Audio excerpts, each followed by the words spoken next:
This copyrighted telecast may not be reproduced, retransmitted, or used in any form without the authorized written consent of NASCAR Broadcasting. NASCAR would like to thank all of our loyal fans for your continued support, and we hope you enjoyed today's broadcast. Wimmer's problem was, Jeff Green goes for a spin, exiting turn 4. Caution is out.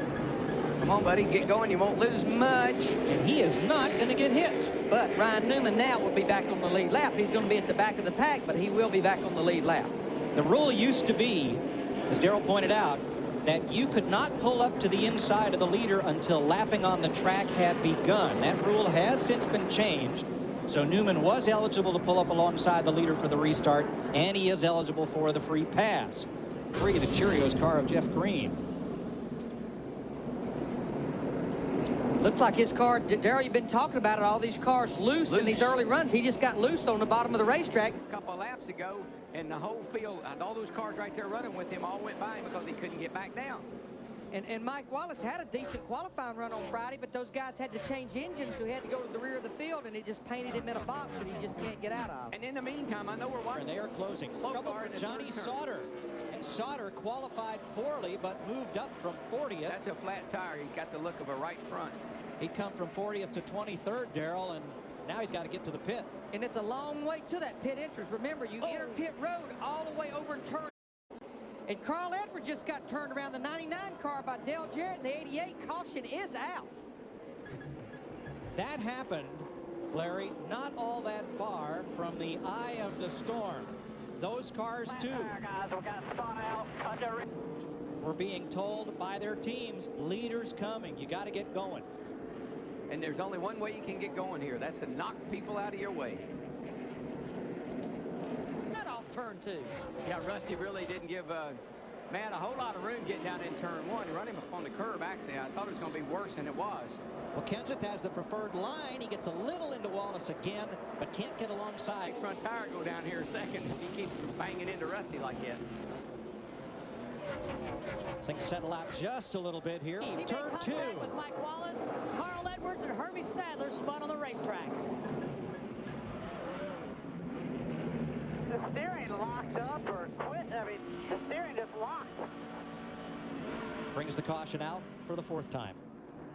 You heard Carl Edwards say something about it's like his steering just locked up, and he's had quite an eventful weekend here, a lot like Bristol. See, it just came around with him like something definitely went on. And then, of course, Hermie Sadler in the 66 just nowhere to go. Of course, that's where the radiator damage on both cars came. Trouble 1. Mikey goes around hard in the outside wall. Caution. 5th one today. And that will be the caution that Ryan Newman was looking for, because Ryan Newman in the 12, now he will be back on the lead lap. Well, I'm glad we got those safer barriers. Somebody gets into him getting down in here. Here we come. This is coming to the accident. Ooh, yeah. I think his old buddy Jeff Green, another Owensboro native, and Michael, who have had run-ins before. In the top 8 or 9. Got to be able to, 16's around. He's got a flat right rear tire. In the Brian Vickers, the 25. And that was right in front of Ricky Rudd, the 21 car. The caution is out. Vickers, a victim of what happened there, and it just rent all the right side sheet metal from his car, and the Jackson Hewitt car is headed for an audit. Yeah, he had the right rear tire down as he tried to get off turn 4 there, and the thing spun with him. He tried to gas it up and keep it going, and it backed right into the 25. And just remember, Greg Biffle came in here second in points, only 94 points behind Jimmy Johnson, who we've been watching is having a terrible day. This was a good opportunity for Greg Biffle to make some of these points up. Well, I think Biffle's damage is pretty much salvageable. 4th, Jeremy Mayfield 5th, and Ricky Rudd 6th. We are under caution for Dave Blaney, who cut down a tire, and as we saw Ryan Newman do at lap 2, Blaney could not, he did attempt to get to the pit, could not get a free lane to get down to the pit, stopped out on the racetrack, and caution resulted. Now, watch the 16. You'll see Biffle, he's up on the outside, and the right rear tire's down. He comes around, hadn't hit anything yet, scrapes the nose, but then it goes backwards right into the 25, who doesn't have any place to go. And look at Bobby Labonte. 18 car just barely gets by. There you see Ricky Rudd in the 21, the Motorcraft car. We talked about him. Now, in that incident, like Carl Edwards, if Biffle keeps the car locked down, Darrell, does it stay up at the top of the close? Yeah, he had a flat tire on the right front, had to come to pit road, and it's cost him dearly. Not only is he wound up having to go to pit road, he's also 3 laps down right now. Ricky Rudd having an excellent run here in the 21 car as we see Ken Schrader having some problems. Ken Schrader looks like he may have a flat tire right now, and he is looking like he might need a caution flag as he crosses the start-finish line.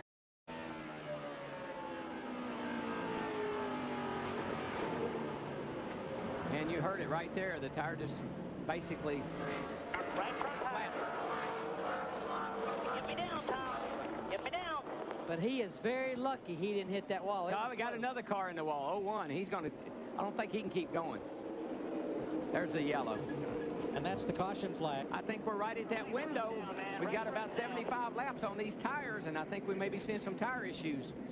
Yeah, but the guys that are really sigh of relief is Kevin Harvick and Dale Jarrett, Dale Jr. A bunch of guys were about to go a lap down. A lot of times I would tell my driver, look, I'm seeing too much brake dust coming off those wheels. Turn one. You're using way too much brakes.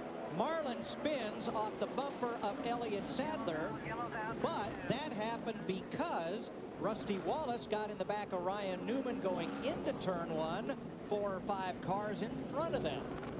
And guess who really benefits from that? Here are the two Hendrick teammates trying to give each other room getting into the corner. The eye of the storm, though, is going to be up here where things back up and where Ryan Newman, Rusty Wallace, going to make a little contact here. That's a... Things start to back up. The 9, the 0, the 17. Rusty's Newman on the real brakes. sideways up out of the groove there, and then here comes Elliott and Sterling. And then right after that, Elliott and Sterling were having a whale of a conversation down the back straightaway. But it was just another second.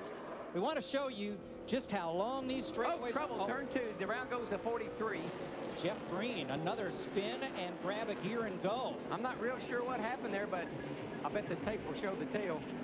Caution is out, and that'll be a big break for Jimmy Johnson, our points leader in the 48 car. He'll get the free pass. He'll be back on the lead lap. He got hamburger help. Hello, buddy, you want to meet back in Owensboro? Maybe we'll get some barbecue when we get home. Car.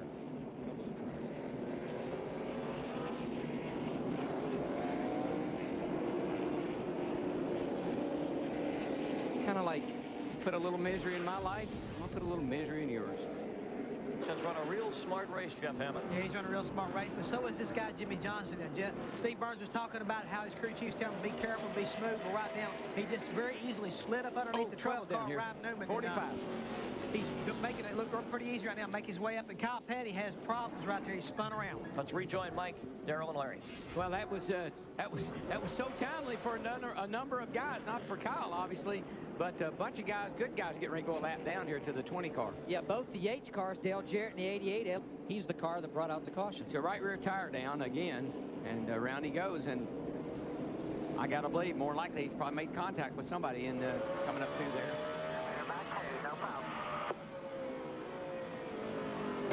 There he goes. You could hear it pop. Yep. Hold your brake, hold your brake.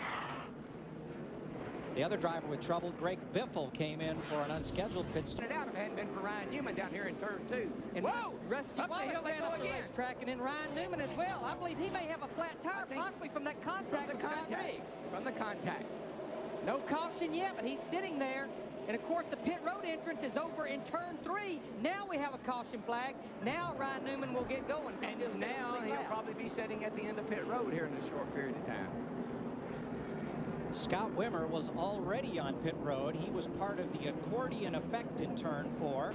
He'll stop on track to draw the caution. Sometimes the officials make it a penalty, sometimes not. In this case, it's a penalty. But Darrell, that 1 lap penalty, I think that's still less than what he would have got trying to limp around this racetrack with a flat tire and making a green flag pit stop. Yeah, but like I said when he was sitting there, he'll be sitting at the end of pit road before this is all over with. Lap 1, racing for the lead. Riggs is just real loose. See the back end come around? He bounces off of Ryan. Hadn't been for that, he'd have spun out. That's what cut Ryan's tire down. Here comes Ryan again. Now he realizes he's got a tire down. Does a good job of keeping it out of the fence. With Jeff Gordon at 24, this is a battle for the 3rd position. Yeah, opportunity knocks. It's Mark Martin. Gasses it, and he just gets an advantage on you that you can't give up. And look at it. Oh, no. Inside. Not enough room. Gordon's left side tires looked like they were right against the curbing. There was not enough room for two cars there. Kurt was frustrated because he was caught on the outside. He tried to get down behind Mark and couldn't quite make it. I think that the 24 car definitely saw a chance, an opportunity, and he kind of left himself vulnerable. The 97 did. It was a late move. An abrasive move here, right there. He stayed in the throttle. He went underneath. Yeah, actually, you know, Jeff needed to back off and let Kurt in because Kurt had the position. So I would, if you want to. A long and storied 20 years for Hendrick Motorsports as Travis Quaffle blows up down in turn 1. Caution is out, boys. This is going to be big right here. Quaffle had been black flagged, was trying to limp it to the finish without success. I tell you what, that is some kind of good news for that 9 car, because I believe, Larry, he's pretty darn good. 14 cars on the lead lap. Caution with less than 10 laps to go. This is going to be a tough call for that group at the front, because we've already seen the corner. Jeff Gordon really pulls him off the corner. 2 to go. That's the way you run this joint. You ease her down in there, but you try to get it turned and then gas her hard coming off.